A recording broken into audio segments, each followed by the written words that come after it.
This clip illustrates why many people get frustrated with the police for not taking action when they are presented with evidence of an offence. The clip was sent to me by a channel called Learn to Drive the Easy Way, and I'll link the full video in the description below so you can hear his comments as well. But first of all, let's watch the clip, see what happens, and I'll give you my thoughts. So it's this car ahead of us that we're looking at that came from this space on the left hand side. It's a cold and frosty morning and we're following this vehicle up this narrow street. What you can't quite see here is that between this car and the van is a man, which this vehicle collides with to his lower left back region.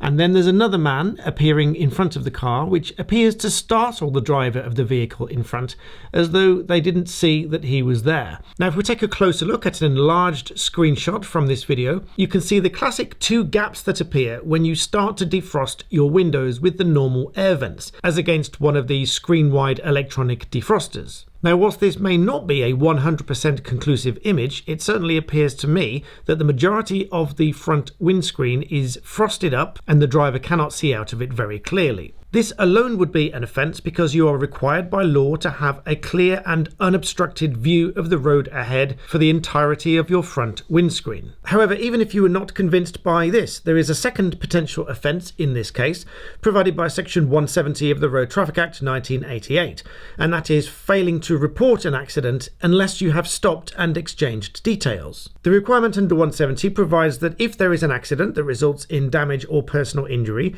the driver must, if reasonably required to do so, provide a name and address, and if they fail to do that, then they must report the accident within 24 hours. Now, of course, I don't know for certain that this driver did not stop somewhere around the corner and provide the details, or in fact go on to report the accident to the police.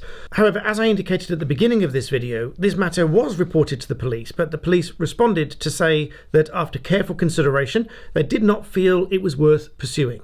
When asked why they were not interested in pursuing it, I'm told that their response was if it was the pedestrian reporting it, then they would pursue it. Now, as I've indicated in previous videos, it's not for an individual to press charges. In fact, an individual cannot press charges, as the saying goes, typically in the States.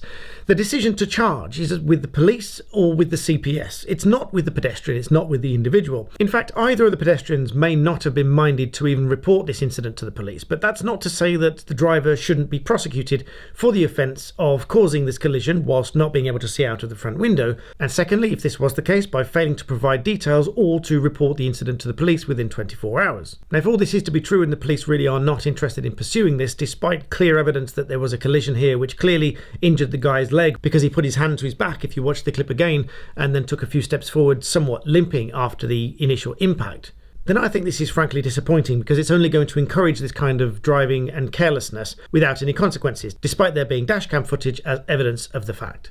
So as always, please provide me your comments in the box below, and thank you for watching.